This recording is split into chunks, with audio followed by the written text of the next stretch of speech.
متقین کے لیے ہدایت ہے. یاد رکھیے قرآن انسانیت کے لیے ہدایت ہے. سورہ بقرہ سورہ نمبر 2 آیت نمبر 185 میں اللہ نے فرمایا شہر رمضان الذی انزل فیہ القرآن ھدی للناس بینات من الھدی والفرقان. رمضان وہ مہینہ تھا، مبارک مہینہ تھا جس میں قرآن اترا، نازل ہوا انسانیت کی ہدایت کے. ان میں سے ہدایت کون حاصل کریں گا؟ جو تقوی اختیار کریں گا، مطلب اللہ کی راہ کی طرف کوشش کریں گا. اب گھر میں کوئی بیٹھا ہوا ہے، اسلام نہیں جان رہا، حقانیت نہیں جان رہا، تو کئی لوگ سینکڑوں لاکھوں کروڑوں مر رہے ہیں ایسی، ٹھیک ہے؟ تو لہٰذا حاصل وہ کریں گا جو آگے بڑھیں گا.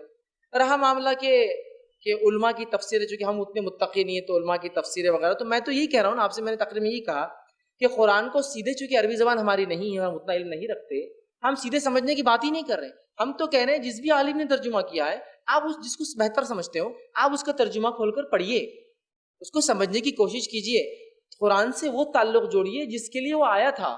قرآن صرف یہ نہیں کہ بیمار ہو تو شفا کے لیے، مر گیا تو کوئی نظام میں آسانی ہو، یہ بھی اس کے فائدے ہیں، لیکن صرف اس لیے نہیں آیا ہوں. وہ اصل آیا ہدایت کے ساتھ ساتھ جو اس سے فائدے ہو سکتے ہیں انسان سب اٹھا سکتا ہے. شفا حاصل کر سکتا ہے، برکت حاصل کر سکتا ہے، رحم آ سکتا ہے اس کی وجہ سے، اس کا پڑھنا افضل الذکر ہے، یہ سب چیزیں. لیکن اصل ہے ہدایت، اس سے حاصل کر کے راستہ، گائیڈنس حاصل کر کے ہم زندگی عمل میں لائے. تو میں کہوں گا ہاں، ہم سیدھے عربی میں چونکہ نہیں سمجھ سکتے، علماء کی تفسیریں ہیں، تراجم ہیں، آپ اس کو پڑھنے کی کوشش کریں. لیکن افسوس کی بات یہ ہے ان کے ترجموں سے پڑھنے سے بھی کچھ لوگ روک دیتے ہیں، مت پڑھو، کوئی بھی ترجمہ مت پڑھو.